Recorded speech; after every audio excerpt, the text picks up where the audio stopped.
Só um minutinho. Gravando. Pronto.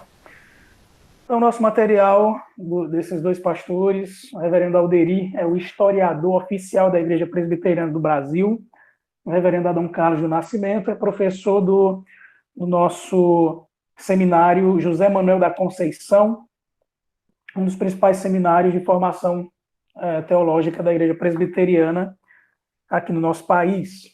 São duas autoridades na teologia. O reverendo Adão é doutor em teologia sistemática, o reverendo Alderi é doutor em teologia histórica, e eles escreveram um livro que ele abarca os principais dogmas da teologia reformada, que é a teologia que os presbiterianos classicamente adotaram. A igreja presbiteriana é uma igreja histórica, é uma igreja oriunda da Reforma Protestante, ela nasce no berço da Reforma Protestante, com a teologia reformada, com a teologia dos reformadores, e herdeira dessa história maravilhosa, nas quais nós nos apegamos e nos orgulhamos de maneira saudável, obviamente, e que também reconhecemos que a Igreja Presbiteriana do Brasil ela é uma igreja, como todas as outras igrejas, que são fiéis à boa interpretação da palavra de Deus, mas que ela não é perfeita, ela tem suas falhas, ela é composta de pecadores e ela luta também contra as suas falhas e os seus pecados.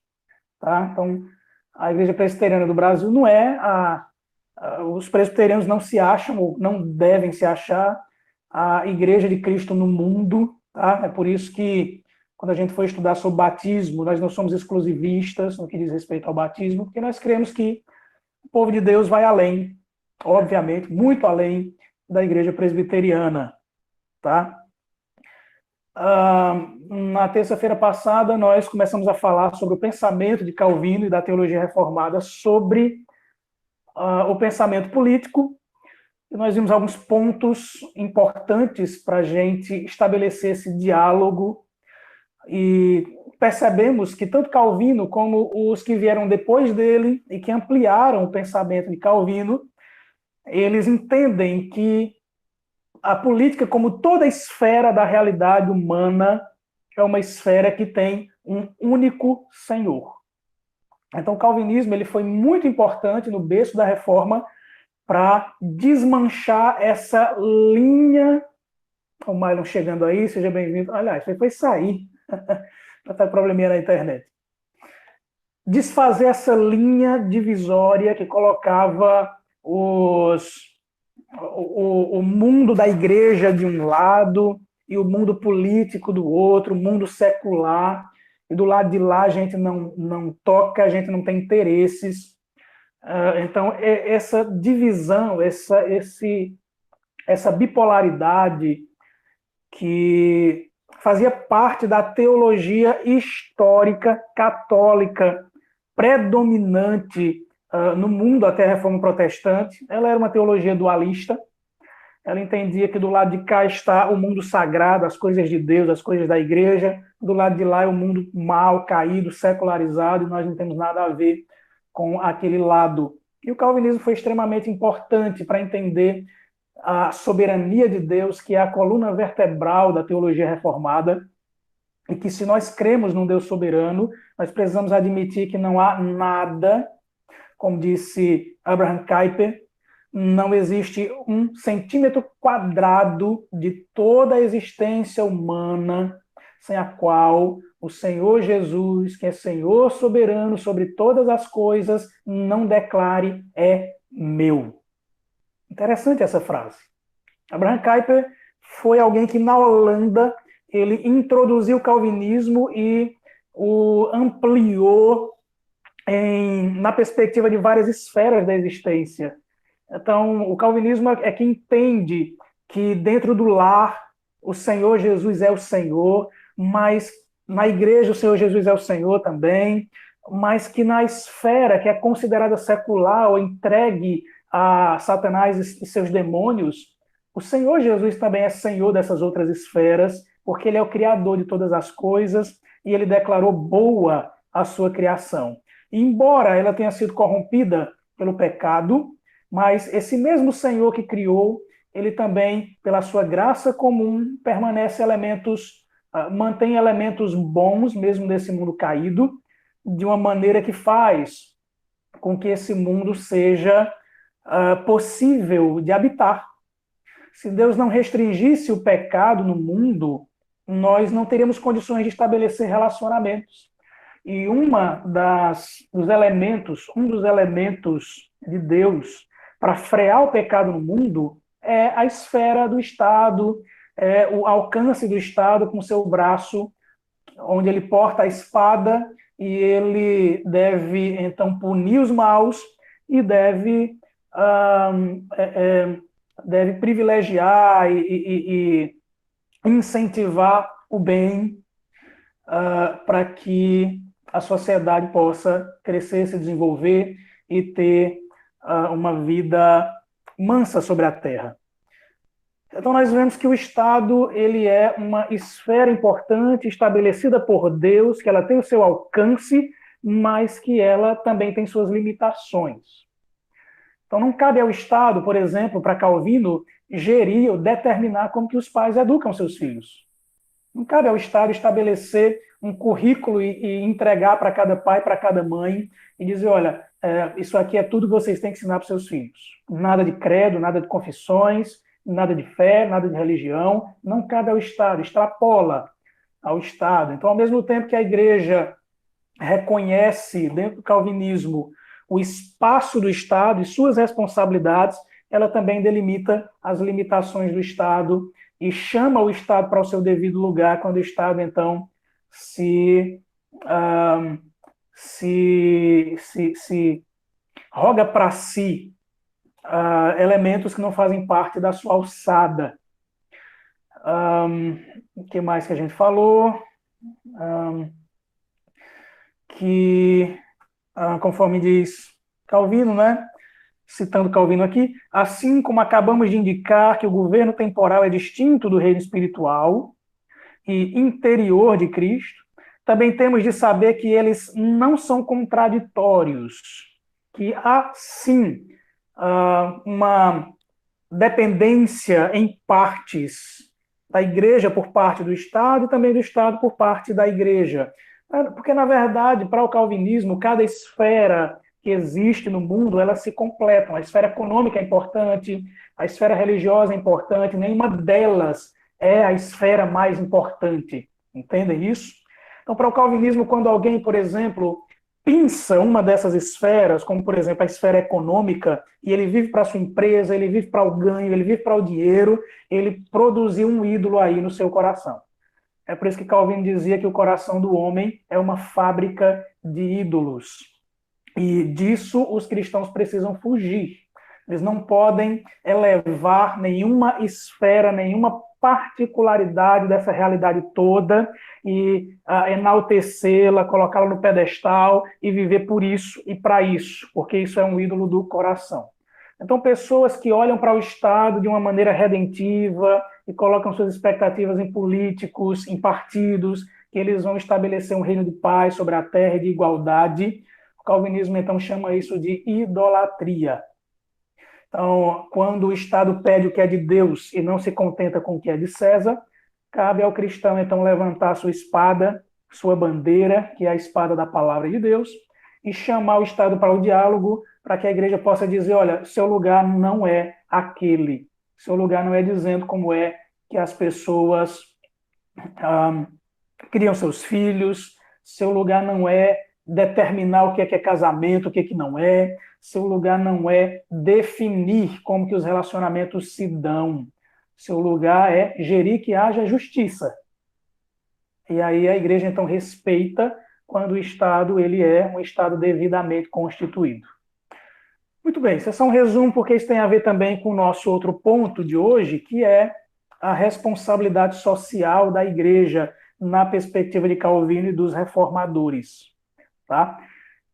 Então, a base é a mesma do pensamento calvinista para entender qualquer outra esfera. Se o Estado é uma esfera de realidade, da existência, ela tem o seu espaço, ela tem seus oficiais, e ela precisa cumprir cabalmente as suas responsabilidades. A sociedade também é uma esfera a qual a igreja precisa atentar e se importar com ela. Então, quem pensa que o calvinismo, as igrejas calvinistas, como igrejas presbiterianas ou batistas regulares e outras denominações que adotam o calvinismo e a teologia reformada, muitas vezes são acusados de serem apáticos a questões sociais. Tem um movimento teológico chamado Teologia da Missão Integral, que ela gosta de fazer críticas a igrejas tradicionais, porque querem que igrejas tradicionais ou a igreja funcione como ONGs. E isso é um problema teológico, porque a TMI ela entende que missão integral é você cuidar da pobreza do mundo. E é claro que essa é uma esfera importante, é uma responsabilidade importante da igreja, mas, por exemplo, será que reunir casais para falar sobre casamentos saudáveis, para tentar conciliar casamentos em crise, isso não faz parte da missão da igreja? Será que isso não faz parte, isso não traz benefícios sociais quando famílias estão pautadas pela palavra de Deus, quando casamentos são saudáveis? Então, esse debate é um debate importante.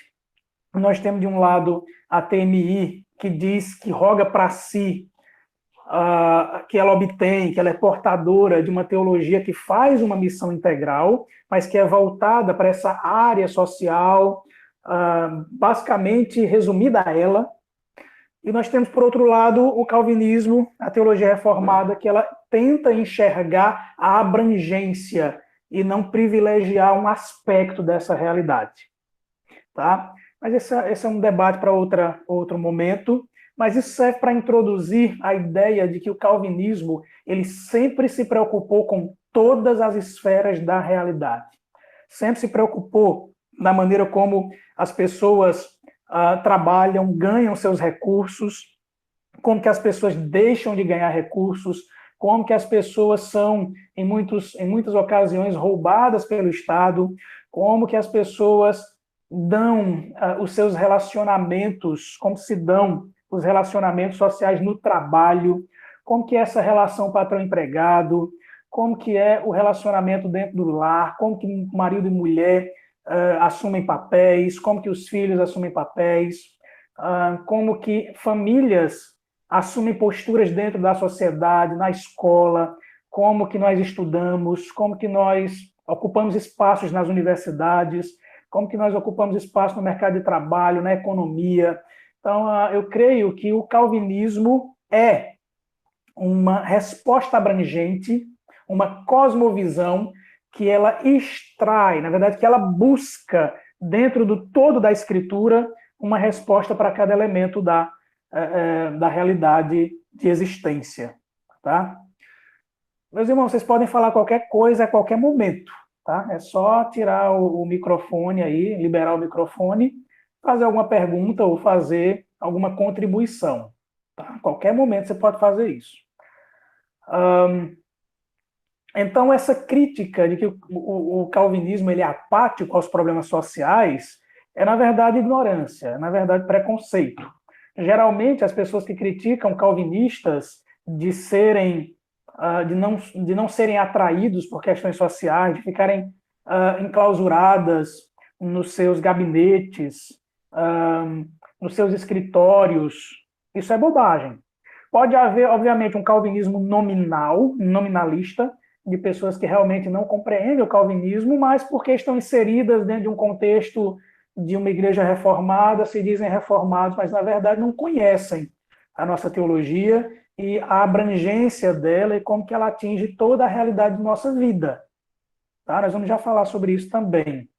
Como que a teologia reformada ela enxerga o indivíduo. Tá? Mas, por enquanto, é como que a teologia reformada, em especial o calvinismo, enxerga a responsabilidade social da igreja. Então, os nossos autores eles dizem assim: a mesma razão que fez com que Calvino se interessasse pela área política também o levou a preocupar-se intensamente com as realidades sociais do seu tempo. A revelação bíblica testifica acerca do senhorio de Deus sobre todas as dimensões da existência humana, aquilo que a gente já vinha falando introdutoriamente. E Deus deseja que haja justiça e integridade nos relacionamentos. É óbvio, é do interesse de Deus que um marido que é um crente, que um marido que é um homem de Deus, ele vai respeitar a sua esposa, ele não vai levantar a mão para agredi-la, ele não vai usar a força bruta para resolver seus conflitos, mas ele vai resolver os seus conflitos em oração, com suas mãos levantadas e rendidas diante de Deus. É óbvio, é isso que a teologia reformada espera. São essas atitudes práticas de resolução de conflitos, para que os relacionamentos sejam íntegros em todos os lugares. Eles continuam. Mais uma vez, é na teologia de Calvino que se deve buscar o fundamento para as suas posições acerca das questões econômicas e sociais.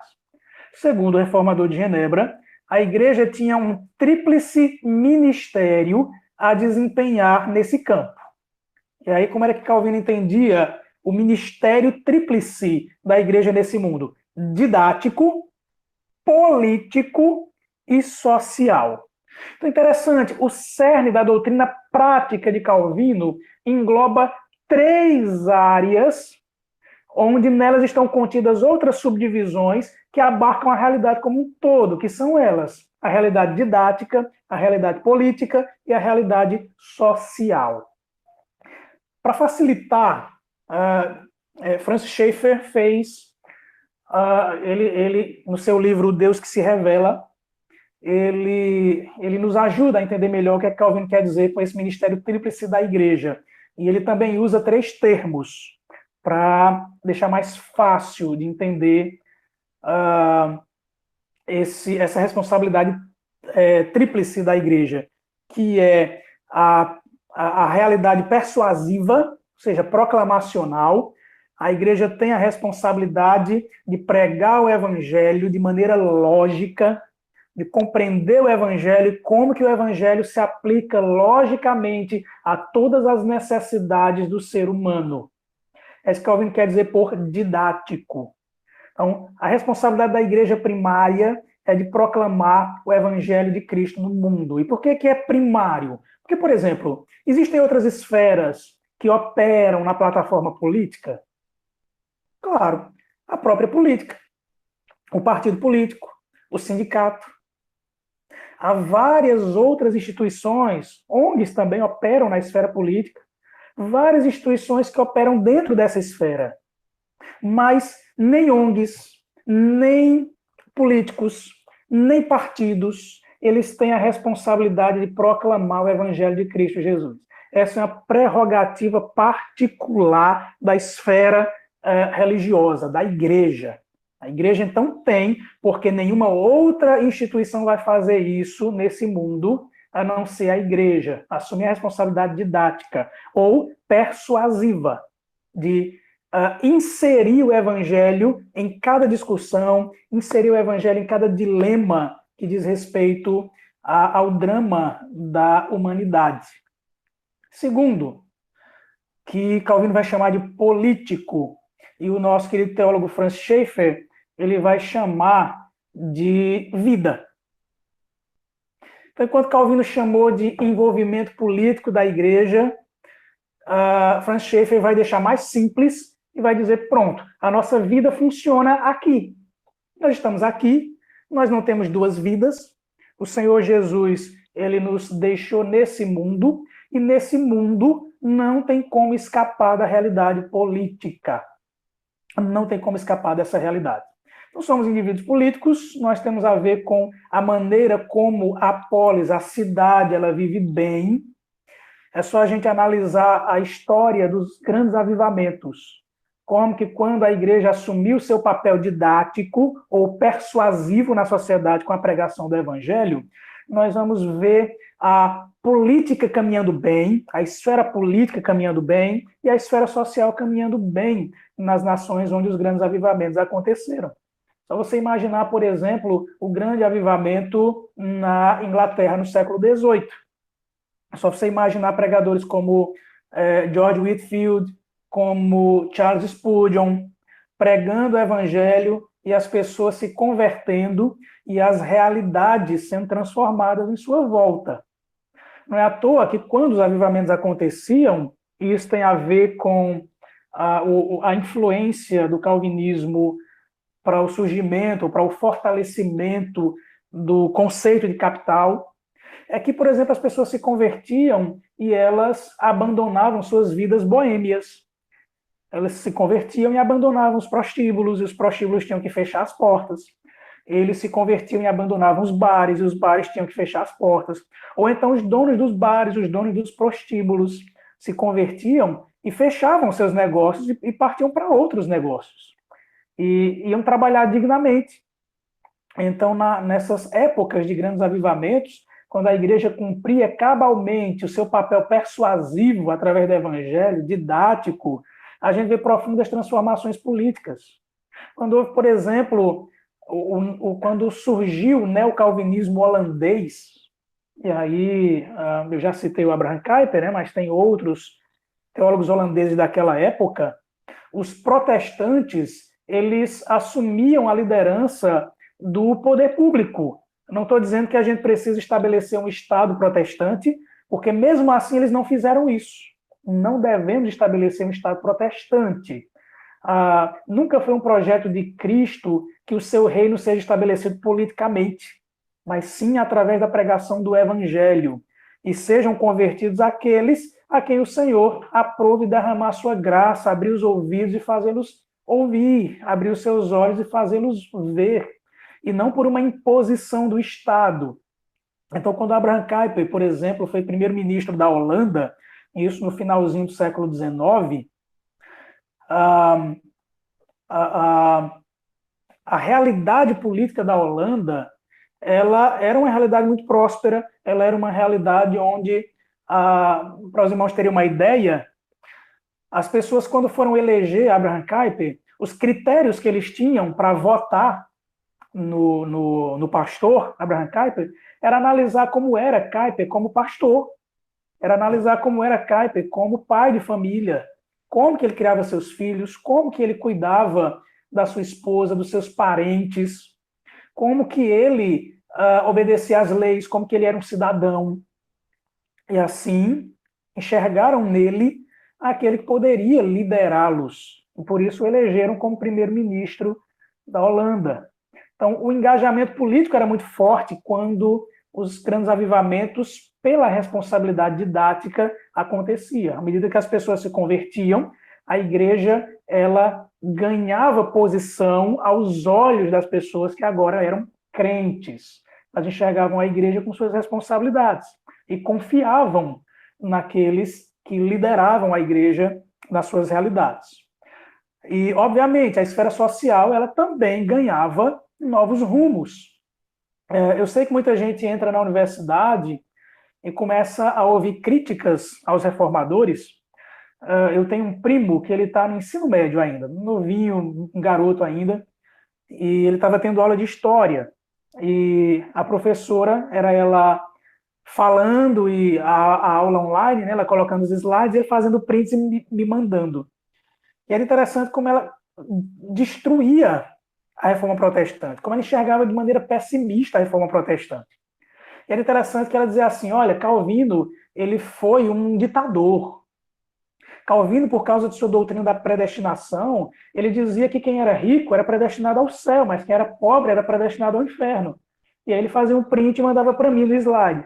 Aí eu pegava as institutas de Calvino e pegava trechos, como, por exemplo, Calvino dizendo que nem riqueza, nem pobreza era sinal de santificação, era sinal de conversão, era sinal de vida cristã, e que havia muitos ricos que iriam ser condenados, e que havia muitos pobres que haveria de reconhecer a Cristo e se converter a Cristo pela graça de Cristo. E eu fazia fotos e mandava para ele mandava para professores, e a senhora já leu isso, a senhora já leu aquilo, e acabou até ficando a aula constrangedora. Mas é interessante a gente perceber esses preconceitos de professores, até repetindo discursos preconceituosos de pessoas que nunca leram a obra de Calvino, e fazerem críticas a ele e à teologia reformada, como se a teologia reformada ela fosse um dinossauro engolidor de riquezas, um demolidor de pobrezas e de pobres. Isso é um erro crasso, ridículo, daquelas pessoas que deveriam ser instrutoras de jovens no final da adolescência, como é o caso do meu primo. É tão interessante como há um preconceito imenso e um desconhecimento, um reducionismo das perspectivas calvinistas e reformadas acerca desses pontos tão abrangentes. Tem gente que pensa que Calvino a única coisa que fez foi pensar em predestinação. E o que a gente está vendo aqui é um homem interessado em aplicar a teologia bíblica a todos os elementos da realidade da existência do ser humano. Em tudo aquilo que diz respeito à existência, a teologia reformada, calvinista, ela tem uma resposta bíblica robusta. Muito bem. O aspecto social, como chamava Calvino, Franz Schaeffer ele vai, então, facilitar para a gente e dizer que esse aspecto social, como pensava Calvino, é uma perspectiva de uma teologia pública. Então, enquanto para Calvino o ministério tríplice da igreja é o didático, é o político e é o social, para o neocalvinismo holandês, explicando, deixando mais fácil de compreender essas realidades tal qual pensou Calvino, eles chamam, então, de ministério persuasivo, ministério da vida, ou do testemunho prático, e o social é a ideia de uma teologia pública, uma teologia que não fique confinada nas paredes da igreja, mas uma teologia que movimente a igreja para fora, para que ela se insira em todos os aspectos da realidade social e transforme essas realidades. Então é interessante como é abrangente o calvinismo e a perspectiva dele acerca da necessidade que a igreja cumpra bem esse ministério tríplice, que ela adentre pelas portas das realidades sociais e políticas, mas lá dentro ela cumpra principalmente o seu papel persuasivo, através da lógica do evangelho, apontando que a resposta bíblica para os dilemas da humanidade na esfera política e na esfera social, a resposta melhor, a resposta que não é reducionista, mas que é abrangente, holística, é a resposta da palavra de Deus, que é o criador dessa própria realidade.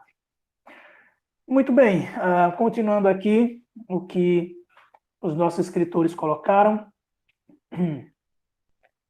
Através da instrução pública e particular, por meio dos pastores e mestres, a igreja devia orientar os seus fiéis quanto ao ensino bíblico sobre a administração dos bens concedidos por Deus.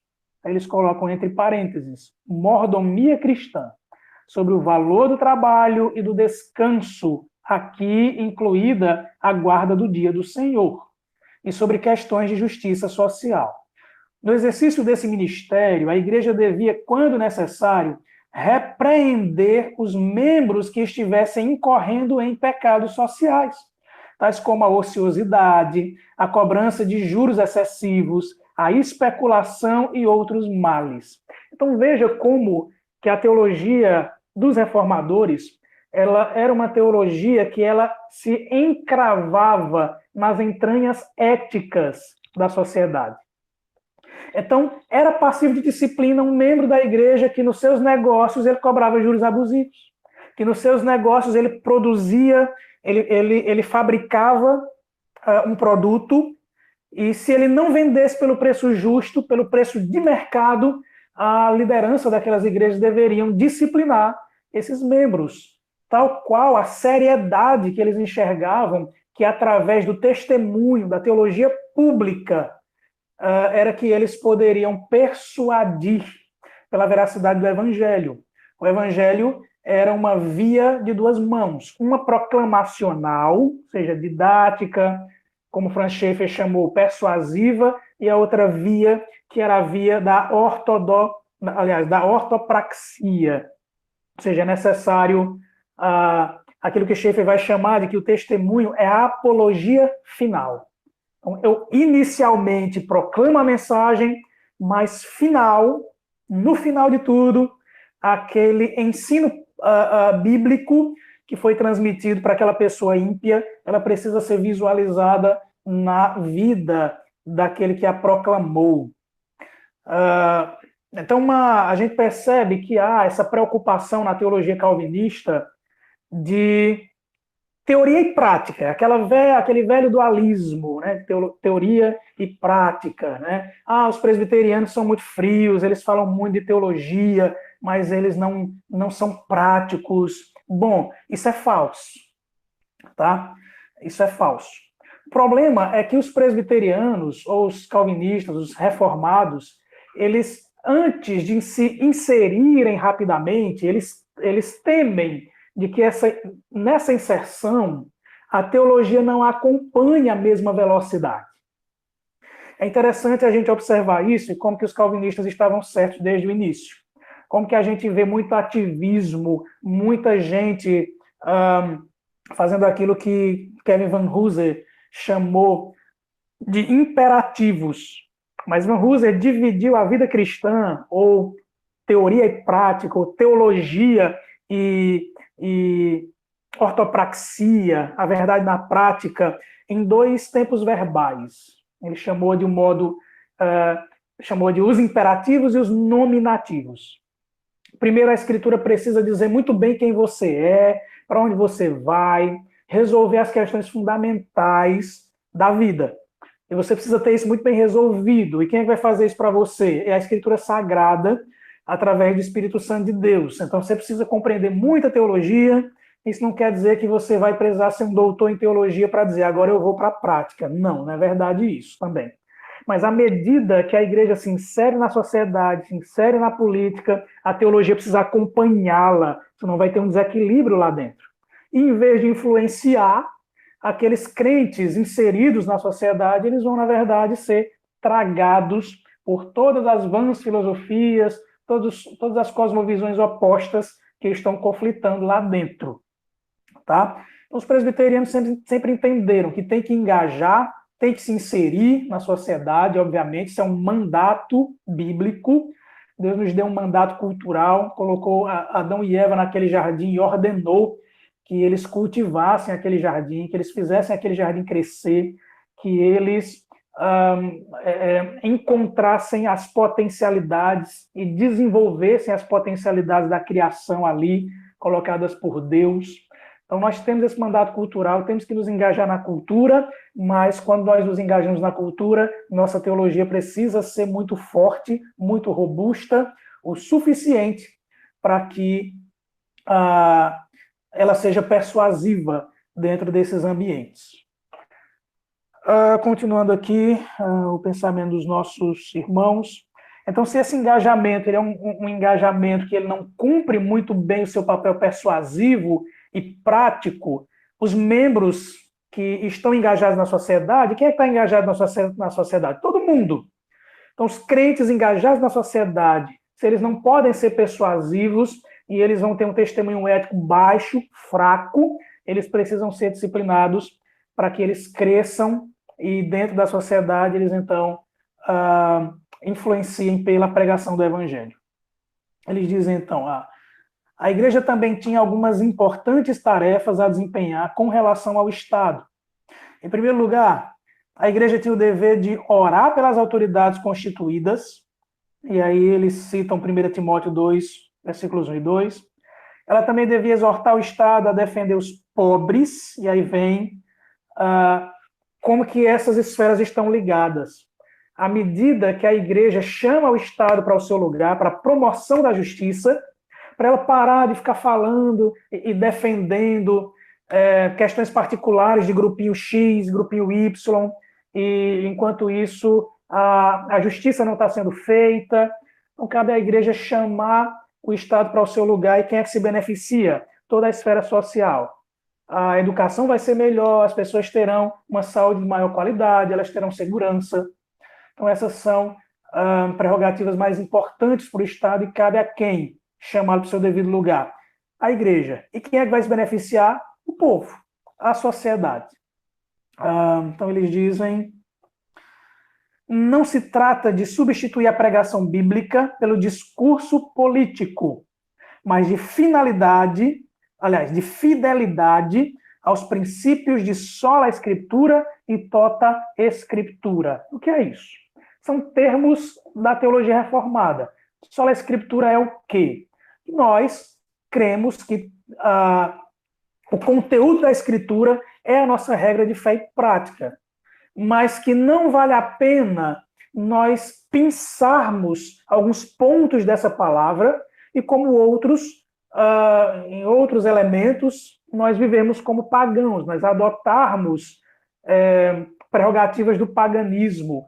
E dentro da igreja nós somos cristãos, mas lá na universidade nós agimos como pagãos, como ímpios. Dentro da igreja nós agimos como cristãos, mas lá dentro do nosso trabalho nós agimos como ímpios.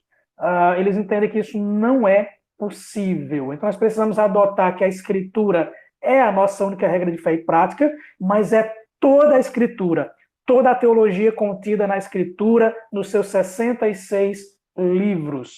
E assim, sempre que o Estado extrapola, ele anda fora desses princípios, ou ele quer estabelecer princípios que se contraponham aos princípios do sola escritura e do tota escritura, cabe então à igreja chamar o Estado para o seu espaço.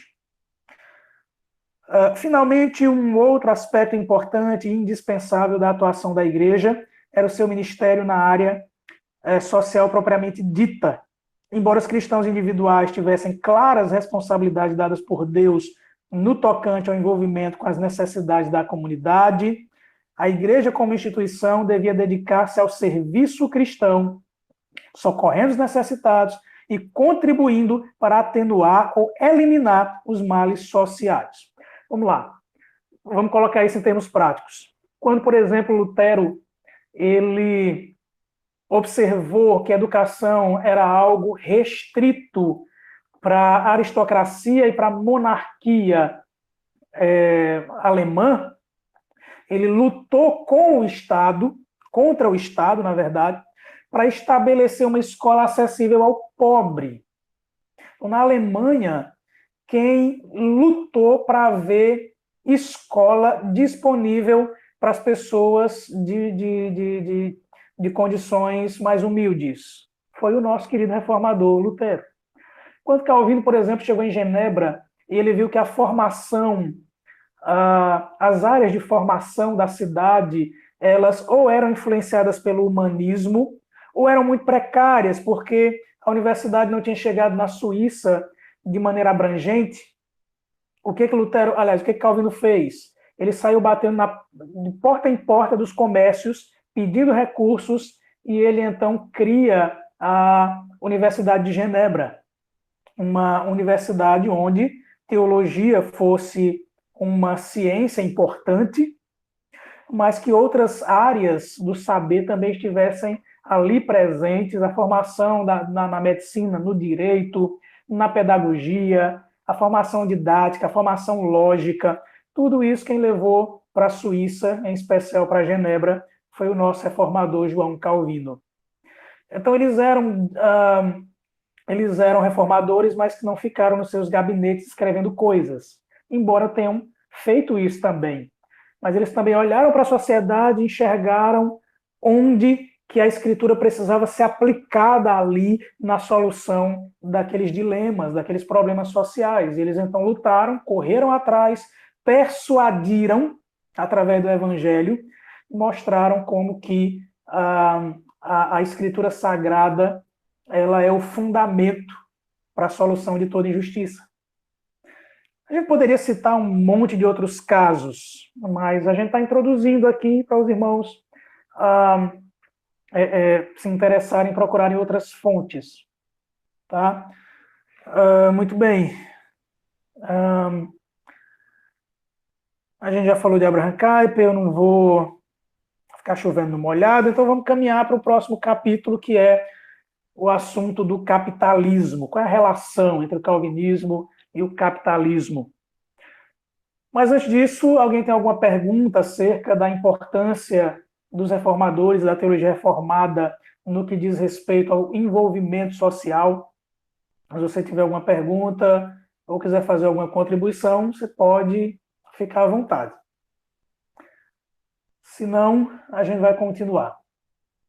Ok, então a gente já viu que a influência da boa teologia, ela sempre vai provocar diferenças na esfera política e na esfera social.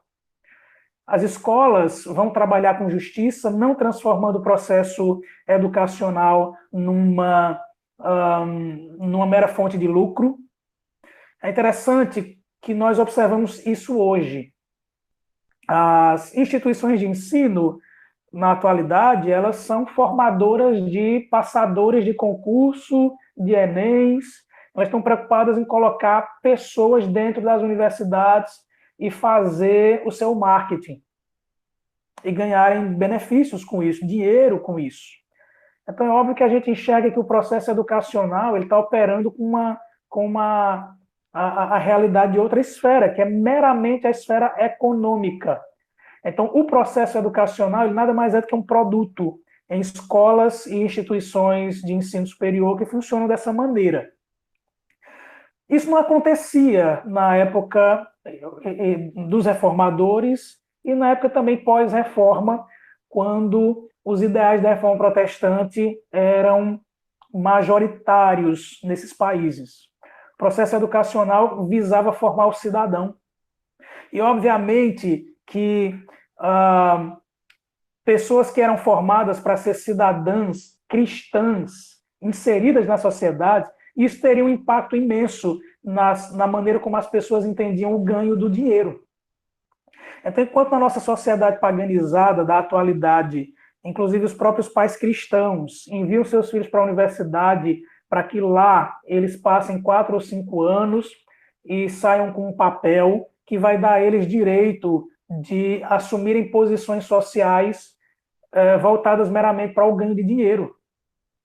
É um triste fato, mas você passar na igreja que você congrega perguntando aos pais o que eles esperam dos seus filhos nas universidades, eles vão dizer exatamente isso. A mesma coisa que pais ímpios esperam dos seus filhos, que eles ganhem dinheiro, que eles sejam bem-sucedidos. Bom, isso é a teologia reformada em hipótese alguma.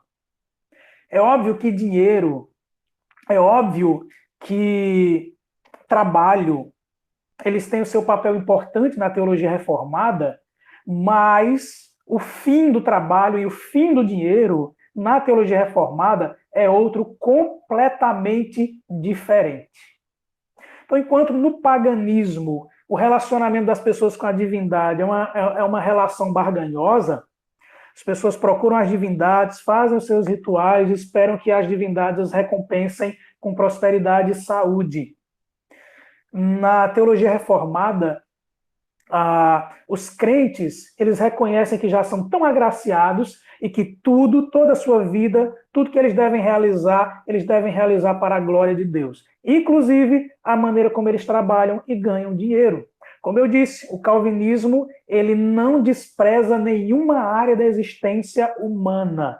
Então, se os seres humanos precisam trabalhar, e se trabalho é algo instituído por Deus lá no Éden, o trabalho não é uma punição de Deus para a humanidade porque ela pecou. O trabalho já havia antes da queda.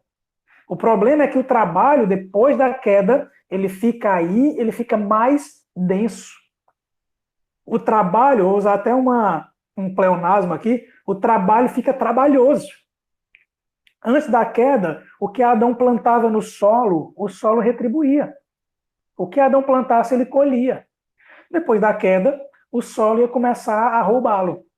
Ele ia plantar e ele não ia colher tudo que ele plantou. Ia ser trabalhoso.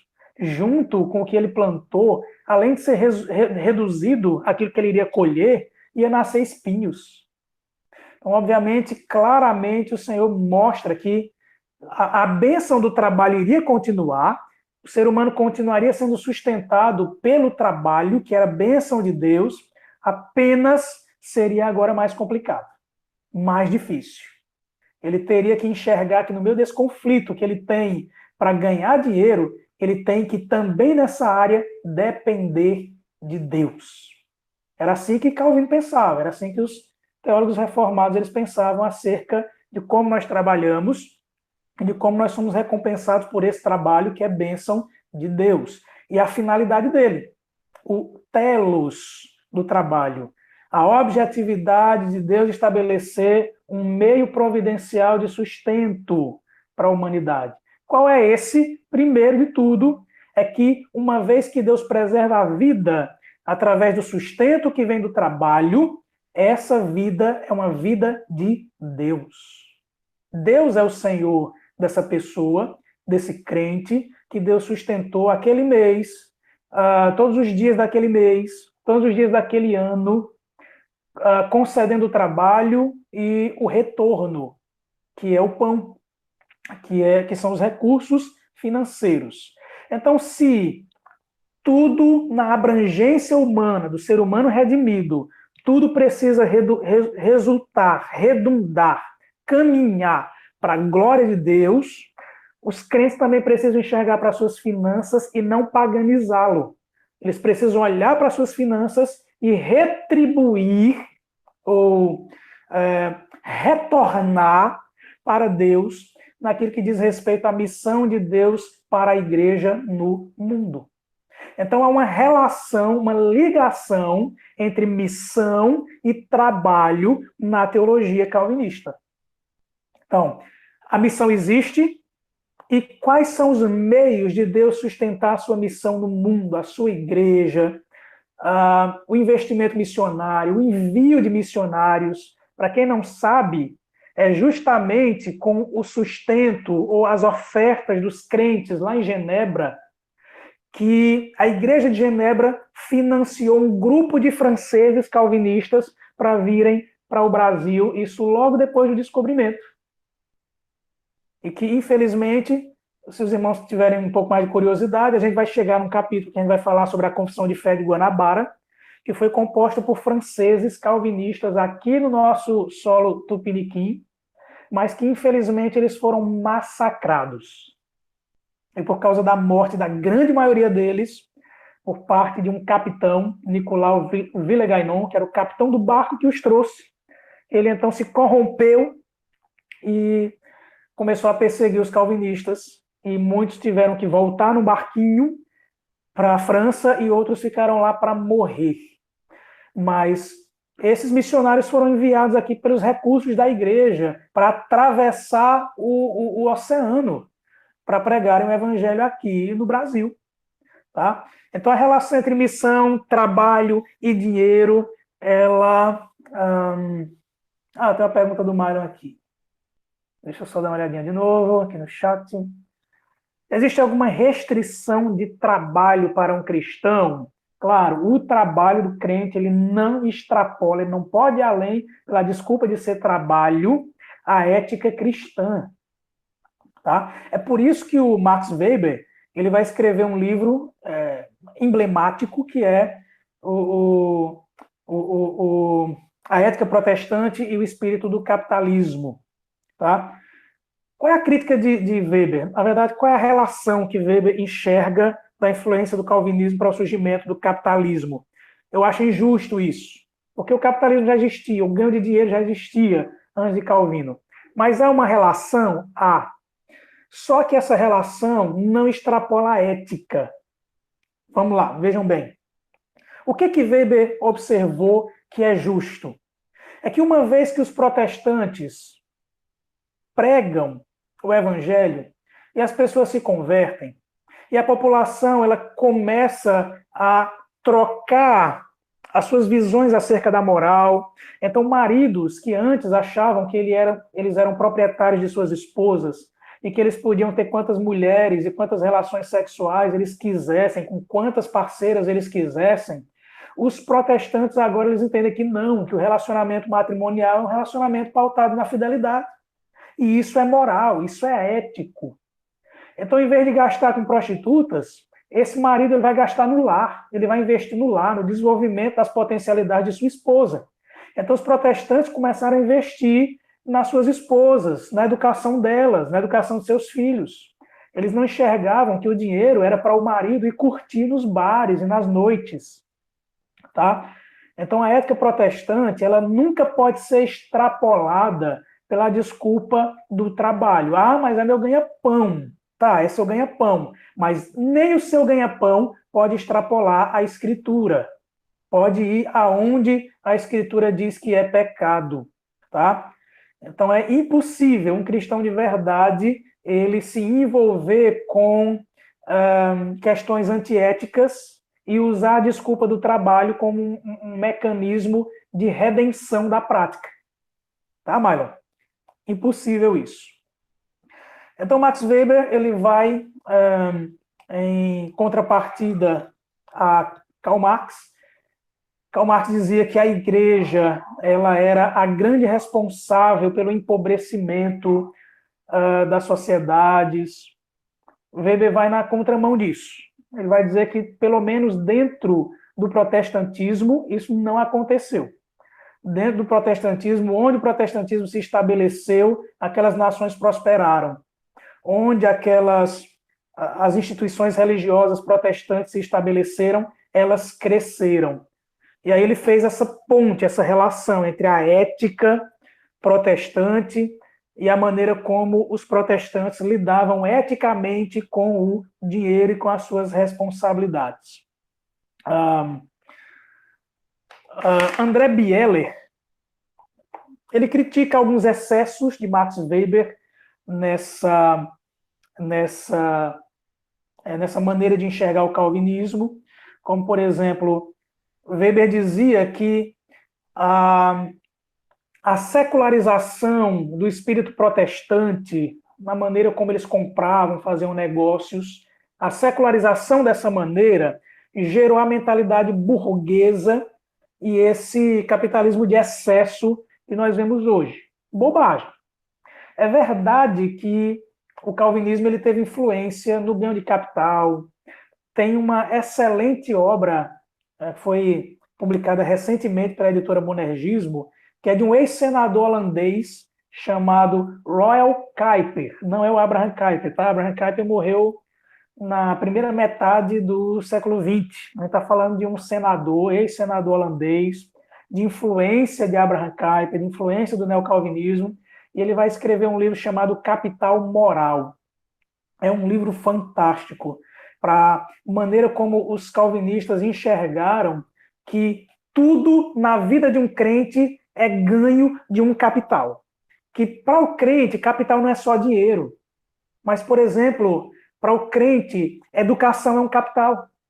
Para o crente, a maneira educada como um pai estabelece seus relacionamentos com seus filhos, isso é um ganho de capital moral. Tá? E ele vai enxergar que capital moral, ganho de recursos, de virtudes morais, acontecem, e ele fez uma ampla pesquisa sobre isso, acontecem dentro de relacionamentos familiares e eclesiásticos, onde os princípios reformados são bem conhecidos e praticados.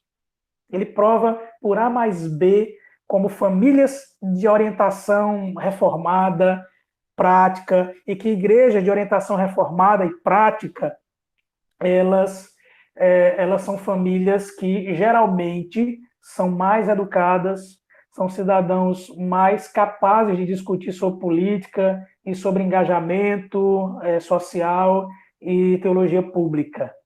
E isso, você precisa ler esse livro para você criticar ou não. Tá? Se ele está certo, eu creio que sim. Eu creio que sim. Muito bem. O capitalismo e a ética calvinista. Os nossos autores dizem assim: Calvino, de fato, interessou-se vivamente por questões econômicas. E existem elementos na sua teologia que certamente contribuíram para uma nova atitude em relação ao trabalho e aos bens materiais. Sua aceitação da posse de riquezas e da propriedade privada, sua doutrina no que diz respeito ao trabalho, foram alguns dos fatores que colaboraram para o eventual surgimento do capitalismo. Mesmo um crítico contundente da tese de Weber, como André Bieler, admite. Eles fazem uma citação do livro Pensamento Econômico e Social de Calvino, lá na página 661, André Bieli diz assim: Calvino e o calvinismo de origem contribuíram certamente para tornar muito mais fáceis, no seio das populações reformadas, o desenvolvimento da vida econômica e o capitalismo nascente. Então, é uma contribuição, óbvio, é uma ligação óbvia de que, se você é um cristão e enxerga que prioritariamente os recursos que você tem é bênção de Deus, fruto do trabalho que Deus, por sua graça, preservou e lhe sustenta com providências.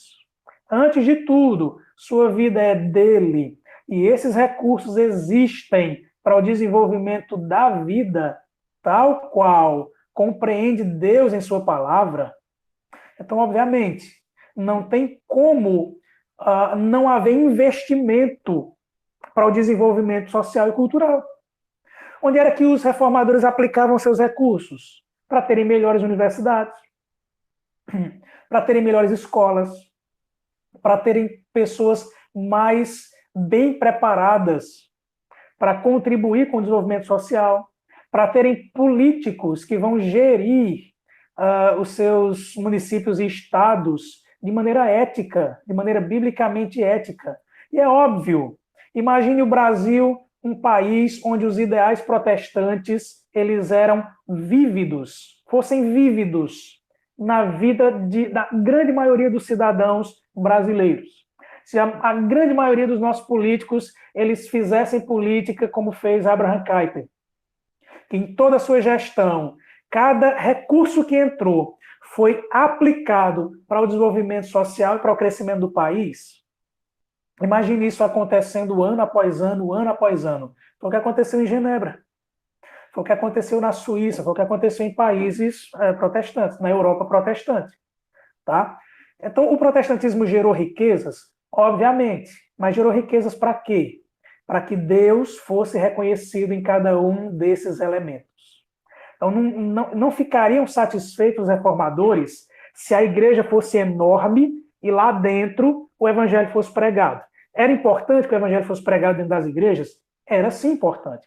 Mas era importante para os reformadores que lá dentro da esfera política, lá no partido político, lá na escola, lá na universidade, lá na feira, o evangelho pautasse a vida das pessoas nos seus negócios, nas suas trocas comerciais. E é óbvio, vai haver justiça, não vai haver acúmulo exagerado nas mãos de alguns, em detrimento de outros, e isso foi prático, foi visto e foi observado por muitos sociólogos que estudaram fortemente a influência do calvinismo e da teologia reformada em países prósperos que eram protestantes. Tá bom? Por que nós temos esse capitalismo exacerbado, essas injustiças? Por uma série de fatores. Nós temos um capitalismo exagerado aqui no Brasil? Óbvio. Nós somos um dos países com a pior distribuição de renda do mundo. Isso é culpa do capitalismo de Calvino lá no século XVI? É óbvio que não. O que acontece é que nós temos aqui um país que tem uma ética diferente da ética protestante, que tem uma época que dá jeitinhos, que não é pautada pelo sola escritura e pelo tota escritura, tal qual fundamentaram a ética nos países protestantes. Nós temos um país, então, que não tem compromissos éticos, compromisso com a moral, mas que é capitalista. Então, se as desigualdades que nós temos aqui no nosso país, em vários outros lugares do mundo, é culpa do calvinismo, bom, isso é uma injustiça miserável. Porque o ganho de recursos, o ganho de capital e a ética protestante, elas sempre precisaram andar unidas na mente dos reformadores e na mente daqueles que são herdeiros da reforma protestante. Tá? Então, essa crítica não é justa. Dizer que esse capitalismo imoral, esse capitalismo promotor de injustiças, é fruto do trabalho de Calvino e dos reformadores, nós não podemos deixar que isso aconteça. Não podemos deixar que os nossos filhos, lá na escola, aprendam esse tipo de perspectiva preconceituosa. A gente não pode deixar que os nossos jovens nas universidades eles aprendam essas perspectivas preconceituosas do calvinismo, da teologia reformada. E a gente não pode aceitar que outras igrejas falem preconceituosamente do calvinismo também, repetindo os discursos desse ambiente que despreza a palavra de Deus. Tá bem? Muito bem. Era isso que eu tinha para falar. Não sei se os irmãos têm mais perguntas ou outras contribuições. A gente está prezando sempre para não estender muito, não ficar muito cansativo. Às vezes eu tenho que falar um pouco mais rápido para a gente não extrapolar o horário aí de 1 hora e 10 de estudo. Alguém tem alguma contribuição? Tem aqui o Mário de novo. Um cristão pode defender a posição socialista, comunista? Bom, eu acho complicado isso, viu, Marlon? Eu acho que... eu sei que você não defende.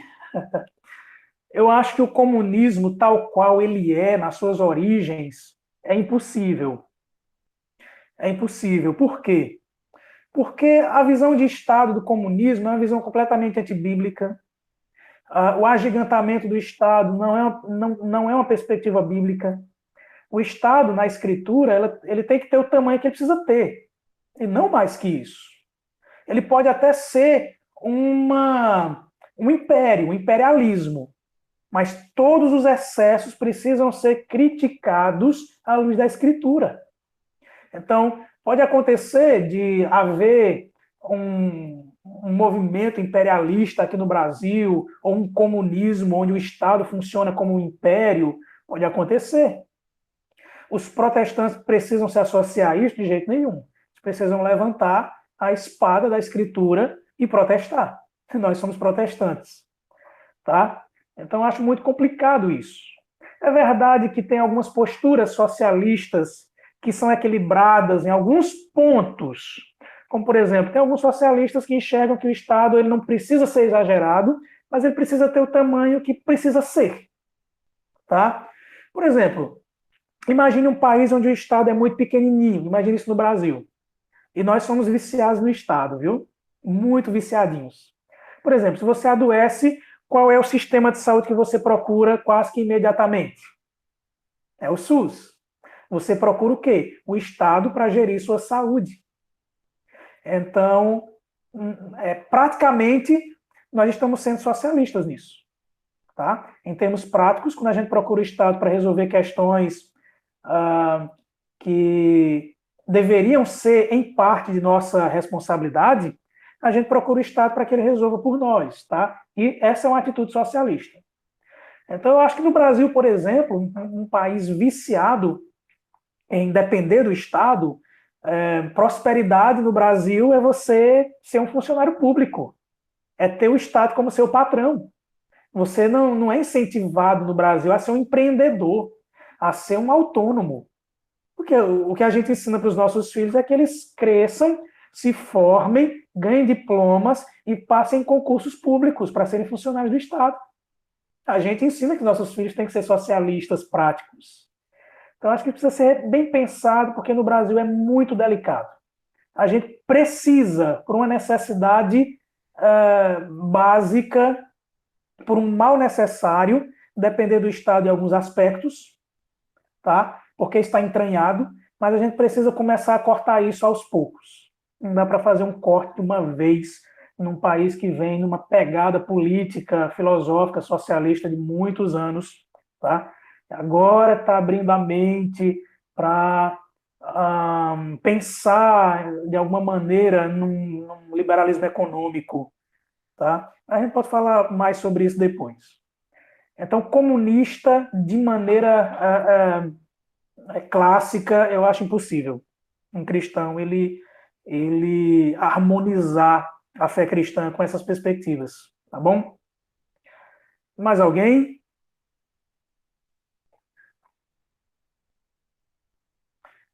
Ok, meus irmãos, então quero agradecer a todos que estiveram aqui conosco, nosso irmão Igor, nossa irmã Joyce, nosso querido irmão Abinadab, o Micael, o Mylon, não sei se eu estou vendo todo mundo aqui, Eu estou usando o smartphone, aí acho que não, às vezes não dá para ver todo mundo, mas deixa eu ver aqui quem Ronan, mais. Vinícius, Micael, Malho, Joyce, Micael, Ronan, Augusto, Vinícius aí é a nossa irmã Mariana. Mariana. Isso, é o Francisco Augusto, o Francisco Igor. Augusto tem a esposa também junto, né? São dois. Cadê você, pai? Isso, o Francisco Augusto é a nossa irmã Melina, né? Melina, isso. Então, meus irmãos, sejam todos muito bem-vindos sempre. Amém, glória. E a Francisco está dizendo aqui que ele não teve que sair, mas deixa o nosso agradecimento para ela, viu, irmão Francisco? E a gente está vendo a possibilidade da gente conseguir reunir esse grupo presencialmente para a gente olhar para a cara um do outro, tá bom? A gente fica nessa curiosidade aqui. Tem irmãos aqui que eu nunca vi, né, pessoalmente, só conversei por essas plataformas aqui. Mas eu peço que os irmãos lá no grupo coloquem sua opinião, tá bom? Para a gente não estender muito aqui. Eu cheguei de viagem agora há pouco e a barriga está roncando. Então vamos orar para a gente encerrar nosso estudo de hoje. Se Deus quiser, a gente se encontra na próxima terça. O assunto da nossa próxima terça é os 5 pontos do calvinismo. E a gente vai ver que isso é um resumo muito básico das doutrinas no que diz respeito à graça de Deus. Tá? Isso não é o calvinismo. Isso é um ponto bem pequenininho, tá bom? Do calvinismo. A gente vai entender a importância desse assunto, a TULIP, os 5 pontos do calvinismo, tá bom? Vamos orar. Gostaria de pedir que algum irmão voluntariamente fizesse essa oração por todos nós, pela nossa vida, em que assim como os reformadores se interessaram pela vida como um todo, assim sejamos nós interessados de aplicarmos a palavra de Deus em nossa vida como um todo e na sociedade como um todo.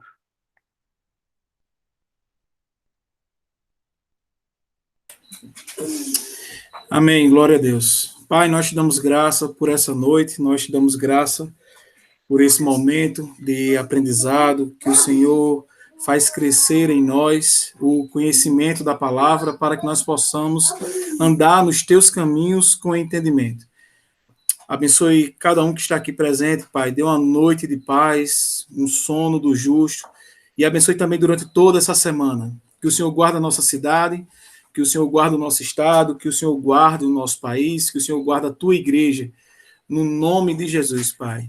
E se Deus quiser, nós estaremos juntos de novo na próxima terça.